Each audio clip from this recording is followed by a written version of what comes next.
Hi there and welcome back to Japan and to my review, finally, of the new Silent Siren album, MIX10th. Yes, I'm calling it MIX10th. I know that it's supposed to be called Mix Juice, but I just can't bring myself to do that. I mean, I know that 10 is Ju and TH is mispronounced Su in Japan, but I always feel like the Ju thing I can get behind, but the Su thing, when I say it, I feel like one of those sort of weeboo types who says thank you instead of thank you.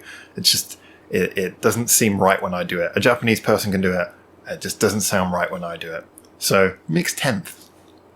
Which is, of course, celebrating 10 years of Silent Siren. Now, as you guys probably know if you've been following this channel for a while, I've become actually quite a bit of a fan of theirs. I really enjoy the accessible, enjoyable nature of their music and the high quality that it's delivered to. So I've got all of my notes as always, and I missed seeing them. I was going to see them last year, but because of COVID, the two concerts that I booked into were cancelled. So this album was something that I was very excited for, because at least it was a chance to get a little bit of new music. I think we were all excited about new music in 2020, and this is certainly one that really was high on my list. And I wanted the album to be I wanted it to be a natural development of what they do.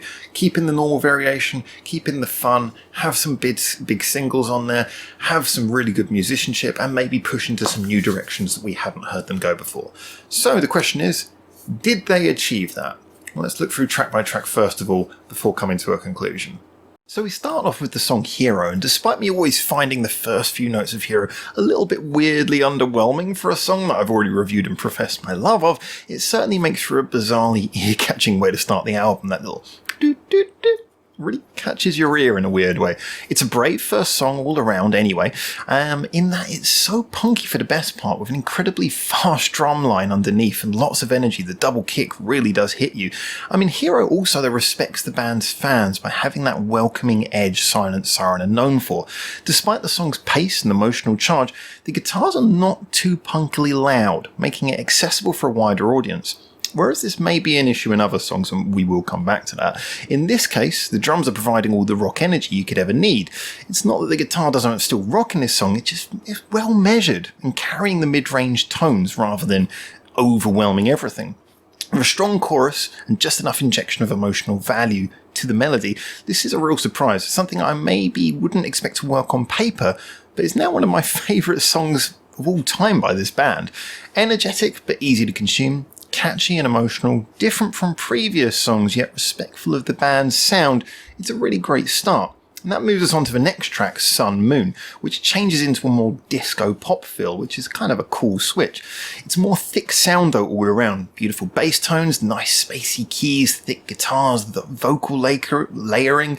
I mean, I love the big pre-chorus as well, which had me kind of headbanging unexpectedly.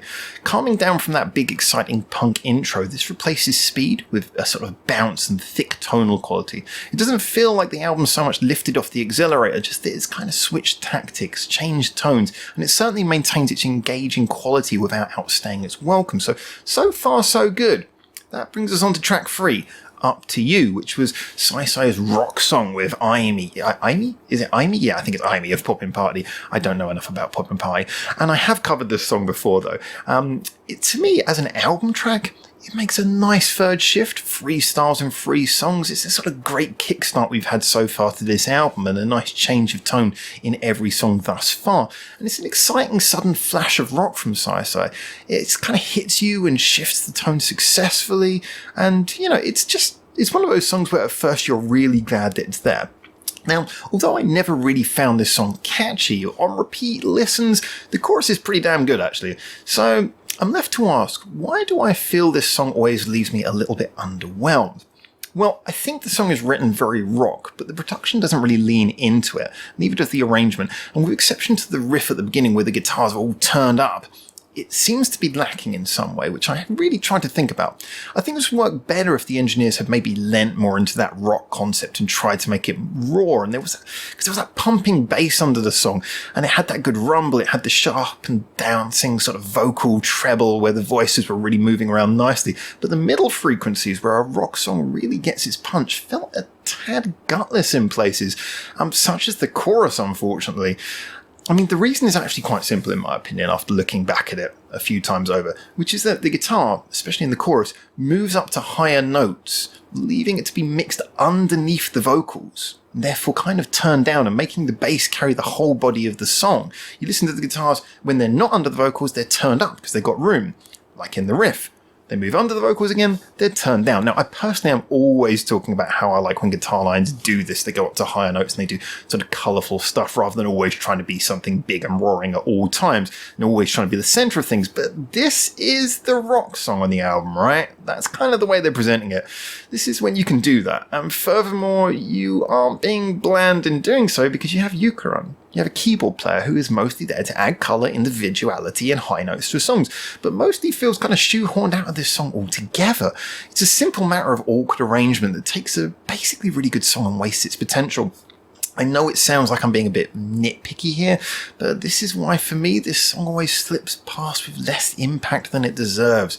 It's a good album track, and therefore, it's a song I really enjoy, but I can't help but mention that it could have been a much more standout success for the ladies. And, I think that with them having so many peers who are doing really rock songs, sort of being friends with bands like Bandmate, it would have been really cool to see them showing that they could level up to that quality as well. And it's just such a small arrangement, in my opinion, oversight leaves this song feeling like it is, like I say, that wasted opportunity. But that does bring us on to the next track, Kikasete. Wow. That's quite a title. Anyway, with a guest writer, this immediately goes into like a fun and different direction once again. From Einyan and Yukaron's fun little rap bits in the pre-chorus, the quick flowing chord changes and tonal shifts to a fun sing-along chorus that barrels along really quickly. This is a real highlight for me. It's a sort of song that is kind of weird and twee enough to only ever be a single in Japan, but I love that about it. It embraces Japan's cultural penchant for mixing the sort of fun with the well-executed, cuteness with punk beats, a lack of pretentiousness with a flair for experimentation, and that makes it, kind of best if played by Silent Siren. I mean, they are the perfect band to deliver this. Musically professional and adaptable with a kind of like that childlike sense of fun and wonder that a band around their 30s would usually be trying to shake off. I just love that this song stands out, and even if it's not their catchiest single, it certainly is amongst the most charming, and I just think, whether this was written before the collaboration was come up with or not, it's a song that was always going to be best in the hands of Silent Siren, and I'm really happy to hear them doing this song. It was a fantastic addition to the album and a fantastic single with a cool video as well. Anyway, this moves us on to Mate. Now, Mate makes a really fun follow-up as we start going into that more Silent Siren classic territory. Simple pop rock song with a great sort of charging energy. Lost beneath its rather bizarrely slow-paced music video, I've got to admit, but I already reviewed that. So let's move on and talk about what this song sounds like when it's not being talked over. It is one of those songs that may not win over someone who wasn't already a fan, but it's a great one for those who are already initiated and, those who maybe should become initiated. It's kind of like one for, like I say, is very much for the typical Silent Siren fan. The chorus deviates from earlier songs on the album with having a slower chord change and more pronounced simple hook melodies, but backs that up with a nice sort of dynamic shifting drum line from Hina and some great bass fills from Einyan. A few gentle key change moments also stop the song stagnating into too much of a formulaic sort of 60s rock and roll trope. No offense to the 60s. And then right down to it shifting the chords under the riff in the last few bars. It just seems to be kind of nice and fluid in its writing style. It's a simple song, given the love and sort of attention and thought in its execution that you really want to see from a band who've been around for a good few years. And I'm not surprised it got a music video, even though that video kind of completely juxtaposed from what I kind of thought would work with this song. It's a nice rounded addition to the song and means that so far we haven't really had anything bad yet, which is good, and a good amount of variation in there so far as well. Now, the next song, let's see if I can get the name right. Yongetsu no Kaze. So that's like 4 months something. I don't know what it means by kaze. My Japanese still needs to improve. It's a good fun song anyway, and it's like already in the album's middle now. So maybe an album track in many ways, but it felt wonderfully sentimental and heartfelt. Although all the members play with a lot of life and skill in this song, it is clearly Yukaron, #NoBias, who makes this song. Wonderfully pumping a sort of bouncy energy into the lower left-hand piano notes, whilst also adding some great sort of accenting fills higher up with the synth. She really sort of uses the sound here and moves all over the place, giving sort of colour and joy and personality to the song. And I love the way that this utilises her. I mean, keyboard players are often underrated. The musician who can literally play any sound whilst hitting more simultaneous notes than any other member of most bands, they need more respect than they often get. Anyway, her contribution to this little ditty elevates it from simply a fun, bouncy album track to a colourful song with its own identity within the album, and one that actually, when it comes round, it's a joy to hear it come around each time. So, yeah, I think this is a good little addition. Not necessarily the most standout one, but a really good sort of extra element to the album, holding together what is so far becoming a very colourful tapestry, and brings us on to Tenohira. Now, this gives us back those rock beats. I did cover the short video that came out with this song initially and expressed my interest in how it was going to hold up as a full-length album track, and the answer is, well, surprisingly well. In fact, this is probably my rock highlight of the album. Less aggressive than Up To You, admittedly, but the guitars do kick some serious butt in this piece nonetheless. I mean, Einyan's voice may be a little bit weaker than Sue's, but her very, very slightly lower tone works with the rock feel and allows Sue to provide some brilliant accenting backing vocals. Like with Mate, it uses a slower moving melody and chord pattern, which allows the rockiness to kind of chug along underneath. Also providing some room in the treble regions for Yukarun to add some fun synthesizer licks. I accept it may not be the most intricate song on the album, but it uses the band's basic sound well and feels full, catchy, engaging. To be honest, it feels like the rock highlight. I don't include Hero so much next. Like I say, Hero, I think, despite its speed and energy, is actually supposed to be quite light. But as the sort of impactful mid-tempo rock song, this for me kind of, it ends up above Up To You, and that's not, like I say, because Up To You is a bad song. I just think that this is more effectively arranged and manages to sort of land that sound in the final analysis. Now, Overdrive, the next song, was written in capitals, so it's kind of like someone shouting at you, but it's actually a very sweet and friendly song. It's got nice classic sort of techniques, like the little chugging and strumming guitars with a piano to pick out the individual chords as they land and let you know it's going to be kind of like that sci-fi original recipe number again. And it's kind of mid-album, so it's the place for that. So, why not go for something a little bit more familiar territory? Again, however, where albums like S had some songs that felt a bit like filler around the middle, and where they were carried more by those incredible singles that were the highlights of the album. MIX10th got 8 songs in now, and each song is sounding either fresh or unique or both. It's just kind of becoming a tapestry of really well-made and clearly well-loved songs. But then she adds an unexpected detour in the next track by going full acoustic. And by she, I mean that's the name of the song. I've often said actually that Sue is an incredibly underrated singer and guitarist. As to be honest, all the members of SIREN seem to be a little bit underrated, probably because of the fact that they're in a quite poppy band, which is not sort of usually viewed by the hardcore musos in the way that bands like Bandmate or Scandal even perhaps would be. But if you listen to her work, she often plays with incredible feeling and delicacy, even in the more rocky songs, and her voice's high register shouldn't be seen as an indication of weakness or lack of expression. In fact, I feel it contains kind of tons of both, actually, and I've often said higher pitched vocals, you get more waves in the waveform. There's more ways you can craft a higher pitched sound than a lower pitched sound. It's just we don't often think of it that way. We often think of higher pitched sounds as being thin. But she is, therefore, a beautiful melody played brilliantly. And as much as I love how Silent Siren sound as a band, it is a joy to hear Sue standing on her own. I think at 2 minutes, this is a wisely concise number as well. But honestly, I could have easily gone for a double-length 4-minute version and maybe had some of that sort of Time of Your Lifestyle strings appear in the background. However short and sweet, that's something not to be ridiculed. It's a great song and it's a great album moment. And like I say, short and sweet songs, you got to have some of them. It's another form of variation. If all your songs are the same length, you can add something a little bit of a monotone pace to the album. So for me, this was great. But it's then followed up by a much longer song. Now, this next song was more kanji in the name than my brain can deal with, so apologies, I'm not going to go for that. But it keeps us on that gentle ballad train, although, like I say, much longer this one. But, this time it's more focusing on the piano. I love the fun little rhythm tricks, by the way, that it's playing in here. It's kind of bouncy, yet restrained in the beat. And whilst Hina really shines in this song, Aine Yang gets some fun little bass licks in as well, with the room offered by a song that is pretty much devoid of guitar. And Yukaron seems to be covering that sort of synth piano and seemingly those strings as well if they did it live. I mean, probably not on this recording, and probably have session musicians, but there's a lot of room for Yukaron in this song as well. It's got a modest little piano solo also. Once again, it shows that the song's restrained, but playing with sort of really nice ballady sounds. Basically, that is what this song is. It's a nice, rewarding ballad with, kind of many touches on some tropes, but it elevates by the band's innate interesting sound and beautiful musicianship. Nearly 5 minutes in length, it feels more like 3, if I'm honest with you. It does fly by, and on repeat listens, you would really not believe that this was one of the, if not the longest song on the album, which shows how well it's written, to be honest, for a ballad, and how well it moves, how fluid it is compared to a lot of ballads that sometimes trudge and get a little bit dirty. There's a lot of subtle intricacy here, actually, which I think is one of the main reasons. Again, it shows the maturity Silent Siren possess within their cutesy bop sound.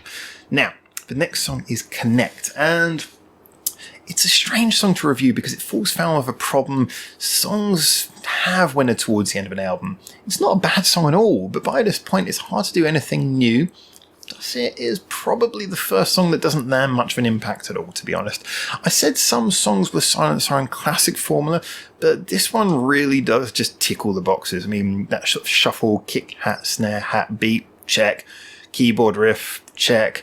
Key change chorus, check. That 4-bar guitar riff, check. It's kind of 4-bar guitar solo. It's kind of got all of the sort of normal things you'd expect from the basic Silent Siren playbook, and everything about the tone and sound is Silent Siren, their most Silent Siren, which therefore is not bad. It's actually really fun and gets my foot tapping every single time it comes on, but there's not much to say beyond that, nothing to make it stand out. If you like Silent Siren, this will be an easy, safe pleasure, and I guess that makes it a good choice late on, as if you got this far, you're probably on board anyway.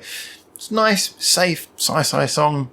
Enough said. If you like it, you like it. If you don't, you don't. Anyway, that brings us on to my #NoBias moment that I will probably struggle to justify to anyone who knows me. But yeah, the next song is Cheer Up, which I adore. I adore the song Cheer Up. I'm sorry. Okay, I know. Yukaron had a hand in this, and yes, I saw the video, and yes, I reviewed it, and I know it's most of the predictable sort of notes that Connect just did a few seconds before, but allow me to explain this one. So a lot of my reasoning is tied up, well, a fair amount of it, with the riff that comes in at the beginning. Yeah, it's sugary enough that maybe it make you it's going to have puke when you hear the constant yeah, I know, sugar as hell. But it's also incredibly joyful, incredibly catchy, and the riff comes into my head sort of like randomly in and out of the day and while I'm listening to other songs, so clearly it's effective as well. It's a mix of catchily simple but also charming in its vocal delivery and that sort of supporting cutesy synth sound. The reason it's important is that it functions kind of as a refrain as well as a riff. Kind of there at the beginning of the song and the end of the song. It has like something of that refrain quality that I often refer to as the hocus pocus by focus effect. It's the thing that you come round to that rewards your ears, where your ears feel settled. Like that's, well, I guess that's what a refrain is, what you expect to come round to. It's kind of, like I said, it's that hocus pocus by focus effect in its simplest possible form. And it's one of the reasons why, if you remember, this is a strange reference, but One Vision by Queen never felt like a complete song, because it hit you with such an awesome moment at the beginning, and that riff really lands at the beginning, but never quite manages to recapture that, because it can't come around to that in the crescendo. It can't go back to that riff. It doesn't make sense with the arrangement. So that song always feels like it hits its highest note way too early and never actually manages to live up to it subsequently. So having a good refrain to come round to might seem like an obvious tactic, but it is a very useful one. So with most of the heavy lifting out of the way in the first few seconds, Cheer Up just has to be, well, competent and engaging as a pop song. And, that's what it has to do for the rest of the time. But it actually goes beyond that with a very nice chorus, maybe not super catchy, but it doesn't need to be with that riff just always around the corner. The song has a bouncy sort of backbeat ska feel, like a playful pre-chorus, and it kind of just encapsulates its own title. It is cheery, but written with a melody that has all the right twists and turns to feel like it's taking you on a sort of cheerful journey, like I say, and not just sort of being monotonally cheery as well. It's more about cheering up than just everything's fine, and that's what I like about it. It feels like it's got purpose as well as joy. And this is a song that is both catchy and can really cheer up your day, like I say. So yeah, it's great. Deal with it. Yeah, maybe. I know there's a lot of people who won't win it over, but I think that a lot of the intricacies are what make this song really fantastic. And yeah, I love the song Cheer Up. So anyway, we come around to the last one, which is Answer. Now, Answer rounds off the album as a nice, simple pop rock sort of resolution with a fair bit of pace and energy, a good chorus, some amazing rhythm work from Anyan and from Hina, and they seem to be really having fun here. It's that sort of nice mixture of a simple and effective melody section underpinned with a kind of dynamic lower end. It's got a nice, fun, spectacular ending to the album, but certainly it's a nice choice to go out of a single, though, at least to make sure that you can kind of have that last sip of the album be a sip of something catchy and something that, well, you'd like to think was on the radio, but isn't on the radio as much as perhaps they'd initially hoped. I think this is a good way of rounding things off. Like I say, it's kind of, again, into that Silent Siren normal territory, but it does work. And like I also have mentioned on this before, and sorry to keep on harking on this, but when you do those tracks that are quintessential to your sound, you don't want to put them right at the front of the album. Because if you put them right at the front of the album, it makes the album introduce itself as being unimaginative. But as you start to go towards the end of the album, admittedly, it's harder for them to have impact. So it's no detriment to the songs, but in the overall playing of the album, I think this is one of the songs. Answer probably works better as a single than it does as an album track, but like I say, it's still nice to go out of the album on something which is a good, memorable little single.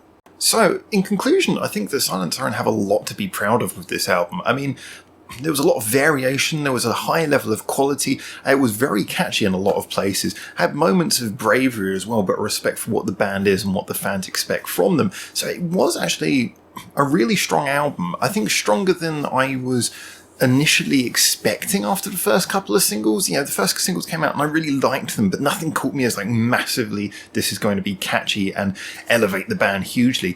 Now that, however, does bring us on to another point, which is that the album commercially, from what I've seen and what I've read and what I've looked up, it was a success. It did well, but it wasn't quite as big as the albums that come prior to it. And I did sort of think to myself as well, considering how much I like this and how good an album it is, what were the reasons why this maybe didn't do as well as its predecessors?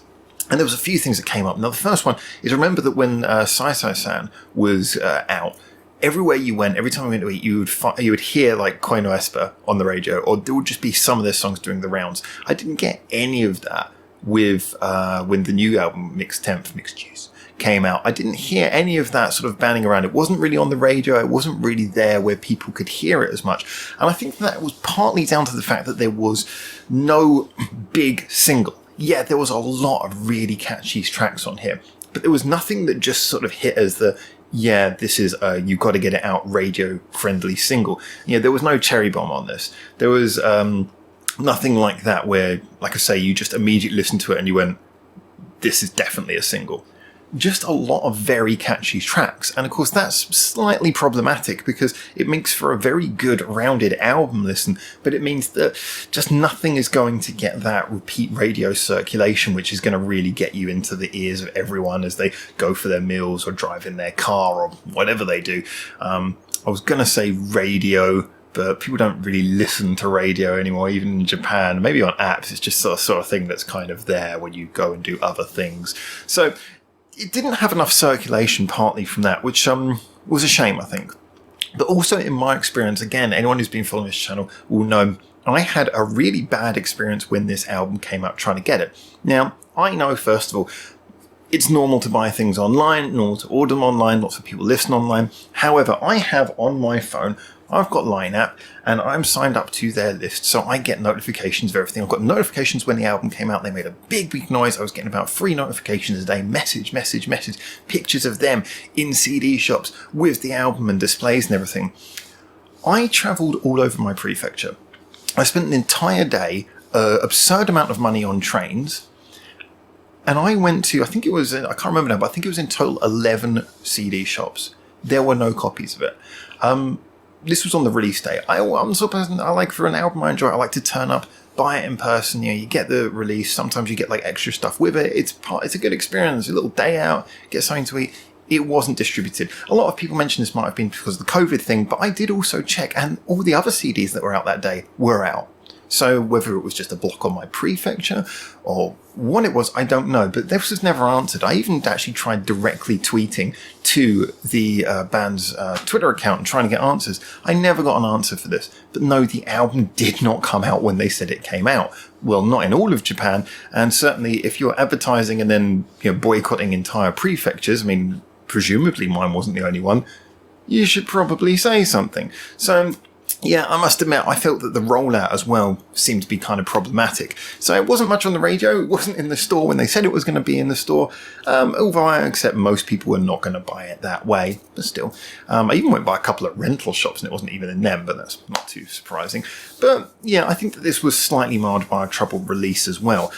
So the question is that now it is out, now that it has at least got to a decent number of people and sold, pretty well, how well is it going to stand up? How does it do? Well, like I say, I think as a complete album package, this is one of the, if not their strongest album to date. I think it is a really good album, and I think it will stand the test of time because of the fact that it has just good songwriting on it. It has good, catchy melodies. It doesn't too much rely on tacky sounds. I know that Yukaran has a habit of going for those slightly more twee synthesizer sounds a lot of the time, but like I say, I think that's kind of innately part of their sound anyway. I mean, when you hear certain songs which have that sort of twee synth sound, they kind of sound a little bit dated from the 80s already, by intent, by design. Therefore, I don't think this album is likely to sound any more dated in the future. It is actually, at its core, kind of very much about, just band sounds. There is basically nothing too gimmicky going on here. It's for an album which is basically pop rock. It's got a lot of sounds without sounding like it's trying to fit a certain current trend. It's just that kind of classic style of rock and roll, pop and rock fused together. And that very much works for them. I think this is something which is also very beneficial for bands who have a keyboard player in the band, because obviously when you've got a keyboard player in the band, then you're not trying to find those extra sounds to put on top of things, if indeed that's something you want to go for. And, wouldn't blame you. Everyone wants to add an interesting sound here and there, depending on the mood of a song. You always just have that as part of your package, that there's someone who can press a button, like I say, and pick any sound they want. So I think this album, partly because of its sort of twee sense of irreverent, partly because of the fact they've got Yukaran on keyboard, I don't think this album's going to age badly. It's just got good, catchy songwriting. It's catchy now and it'll be catchy in the future for the same reasons. It's a sound that I think is going to stand up over the course of time. Now, of course, moving forwards, when we see how things move forwards for them, I did mention, as you'll be aware, that I think that one of the things that's really great about them is that they've got such a youthful sound, considering that they're now going into their 30s. And I can tell you for a fact, 30s it sounds like such an old person thing to say, but the 30s has been the best decade of my life so far. It's a great decade to be alive, but however, so much research points to the fact that, when people get into their 30s as a general, because a lot of them settle down, there tends to be this stereotype that, you get to your 30s, you have to be a bit more mature, you have to be a little bit more sensible, a little bit more conservative about many of your choices, especially artistic. It's not so endearing to be childish anymore. So I like the fact that Silent Siren have actually increased their maturity where it belongs, in their skill, in their playing, in their musicianship, and yet they've maintained the childlike fun where it might as well be, which is in their personalities, in their musical taste and choices, which I'm sure they have a very big input in with these albums. Even when they're using staff writers and staff producers, you can just see from the album credits that they're much more involved in their songs than perhaps they were at the beginning of their careers. And I think that they're obviously happy with the overall tone of where things are going, and like I say, I just like that. So moving forward, I hope that they do keep those core qualities of it being about music but fun, not getting too serious. You can throw in a serious song here every now and here. You can have a sort of up to you style rock song, or you can have a more chilled out ballad with emotions and stuff, but so long as they have that core of basically enjoying what they do, and for that to actually come across to the audience, that's what's really important to me. And so I hope that maintains, but then they just keep on pushing with the musical experimentations. They're always going to have their core sound that we talked about here, but they keep on pushing with those little songs that go in different directions, whether it succeeds or fails. I love the fact this band has the ability to experiment, and they do seem willing to experiment. So I just want to see an advancement of all the things they currently have that make them good. more catchy songs. Like I say, this had a lot of catchy songs, but maybe not any of those quintessential hit singles that it needed. So maybe throw a couple more of those in where you can. More of the good musicianship, more of the interesting variation, more of the interesting arrangements, and just more of the fun. So that is my feelings about MIX10th, mixed juice, whatever you want to call it. I say mixed juice. I feel like, oh god, that's it's okay for a Japanese person to say it. Just it feels weird when I say it because I should be calling it mixed juice. Anyway, that's my thoughts on this album. As always, these are just my thoughts as someone who's done music reviewing, worked with music my entire adult life, in Japan and elsewhere. Main thing is though is music is subjective, so please get in the comments, tell me what you thought about this album, tell me what you thought about the development, why do you think that it should have had a bigger single, do you think there was a song that maybe would have worked if it had been promoted more, because they didn't actively promote too much, although the YouTube plays on the videos for this album are relatively similar to the singles of their previous albums. Let me know what you think about all of that. Any opinions you have on the album are greatly appreciated. Feel free to like and subscribe should you wish, and on top of that, a big thank you to anyone who follows any of our social medias linked in the description below, especially those Patreon people. We're not monetized, so you guys really do keep this channel alive. So until I hopefully see you very soon in Japan for the next one of these very rambly videos, thank you for making it through to the end. Thank you, Silent Siren, for the album. And until I see you then, for now, ciao ciao.